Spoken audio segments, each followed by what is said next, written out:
အကြမ်းဖက်စစ်ကောင်ဆောင်မရောက်လာရေးထိုင်းနိုင်ငံခရီးစဉ်တွေထိုင်းလွတ်တော်များရောက်ရှိချိန်ထိုင်းလွတ်တော်အမတ်တယောက်ကကြွေးကြော်ဆန္ဒပြခဲ့ကြောင်းထိုင်းမီဒီယာကနေတဆင့်ဖော်ပြလာခဲ့ပါတယ်။ဩဂတ်လ9ရက်နေ့ထိုင်းလွတ်တော်တွင်အထက်လွတ်တော်ဥက္ကဋ္ဌကထိုင်းဆိုရ၏ဧည့်သည်ဖြစ်ရောက်ရှိလာမည်မရောက်နိုင်ကိုကြိုးစုံမြင့်ခန္ဓာမတိုင်မီဆန္ဒပြမှုဖြစ်ပါခဲ့တာပါ။ထိုင်းနိုင်ငံ၏အဓိကအတိုက်ခံပါတီတစ်ခုဖြစ်သောပြည်သူ့ပါတီလွတ်တော်အမတ်အနုဆွန်ကလည်းမရောက်နိုင်ကိုကျိုးစိုးသည့်အခမ်းအနားမတိုင်မီကျိုးစိုးရင်းနေရာသို့ရောက်ရှိလာပြီးမြန်မာနိုင်ငံတွင်ဒီမိုကရေစီပြန်လည်ထူထောင်ရေးနှင့်နယ်စပ်ဖြစ်တော်ရေးပြဿနာများကိုအရေးပေါ်ကိုင်တွယ်ဖြေရှင်းရန်အတွက်တောင်းဆိုထားသည့်စာတစောင်းကိုလည်းအထက်လွှတ်တော်ဥက္ကဋ္ဌများကနေတဆင့်မြောက်လန်ထံပေးပို့ကြောင်းစီစဉ်ထားကြောင်းသိရပါတယ်။ယနေ့နက်ပိုင်း10:50မိနစ်ချိန်တွင်လည်းမြောက်လန်ရေးကိုယ်စားလှယ်အဖွဲ့ဝင်ထိုင်းလွှတ်တော်ကျိုးစိုးရေးဖွဲ့နေရာသို့ရောက်ရှိလာချိန်တွင်ထိုင်းလွှတ်တော်အမတ်များက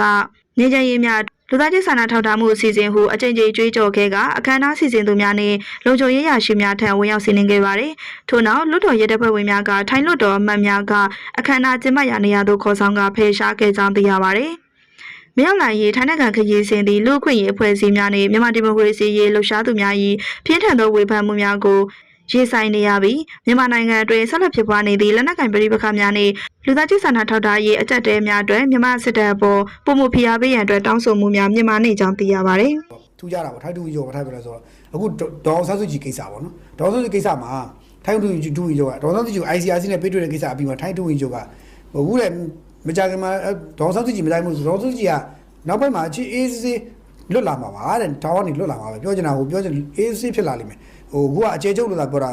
အကျေချုပ်လို့လည်းပြောတာနာမည်သာရှိလို့တာအေးစစ်ပါအဲ့တော့ဒေါ်စုကြီးထောင်ကျနေတဲ့စကလုံး၃တော့ကနောက်မှရှိလာမှလည်းဟုတ်ချင်မှဟုတ်တော့မှာပေါ့ဗျာနောက်တော့ပြောရင်တော့ဟိုဒေါ်စုကြီးကအေးစစ်လွတ်လာမှာပါဆိုတဲ့သဘောမျိုးပြောလွတ်လာမှာပေါ့ဗျာထောင်စကားပြောရင်တော့ဒေါ်စုကြီးမကြရင်လွတ်လာမှာပါကွာမင်းတို့စိတ်ပူမနေအေးစစ်ပါဆိုတော့ထိုင်းတွင်းကျိုးကကျိုးတော့သူကစကုန်းတန်းပြီးတော့ဟိုအလုပ်ထားပြီးတရင်တွေကိုကြိုပြီးတော့ဟိုပေးထားပြီးပြီเนาะအဲ့တော့တကယ်လည်းဖြစ်လာနေလားဆိုဖြစ်လာမှာဖြစ်လာပါလိမ့်မယ်ဖြစ်လာနိုင်နေဖို့လည်းများတယ်ဘာကြောင့်လဲဆိုတော့ကျွန်တော်ထင်တယ်ဒီဟာတွေကနောက်တစ်နှစ်2နှစ်အတွင်းမှာဖြစ်လာနိုင်တဲ့ဟာတွေနောက်တစ်နေ့တော့ဒီအစောတဲ့9နှစ်အတွင်းမှာဖြစ်လာမယ့်ရာဗျာအဲ့လိုပြောရင်ပုံမှန်မယ်ဒီအစောတဲ့9နှစ်အတွင်းမှာဒေါ်ဆောက်စုကြည်လွတ်ကျွတ်အေးအေးနေရတဲ့ဘောအောင်ရောက်လိမ့်မယ်ပေါ့နော်အခြေချုပ်ဆိုပေမဲ့သူဒီအေးစီခေါင်းစဉ်အခြေချုပ်လည်းမဟုတ်တော့ဘူးထောင်လည်းမဟုတ်တော့ဘဲနဲ့သူနေတဲ့နေရာဒီသူကသူအေးစီနေတယ်ဘယ်သူမှမလာနဲ့သူ့အတွက်အန်ရရှိကင်းအောင်လုံခြုံရေးရနိုင်ငံတော်ကတာဝန်ရှိသူတွေလုံခြုံရေးချပေးမယ်ဘာလို့ဒီဂျလုံးပလုံးဂျပိုးတခိုးတွေကစိတ်ချရတာမဟုတ်ဘူးငါလူလိုနားလဲတဲ့ဟာတွေမဟုတ်ဘူးတချို့ကောင်တွေကဒေါ်ဆောက်စုကြည်ကိုတွားပြီးပေါက်တော့ကဲရှောက်လုံနေဒုက္ခခင်ဗျာဒီကောင်တွေလူလိုနားတဲ့ကောင်တွေတချို့ကောင်တွေဂျလုံးပလုံးတခိုးချိုးမှုတွေရှိတယ်အဲ့ဒီကောင်တွေကဒေါ်ဆောက်စုကြည်ကတခုလှုပ်လိုက်ရင်လူကြည့်နေလို့တခုသွားလှုပ်လိုက်ရင်ခင်ဗျာအတိုင်းပြည်မှာအကုန်ရှုပ်ကုန်မယ်အဲ့ဒါကြောင့်မို့လို့ကျွန်တော်တို့က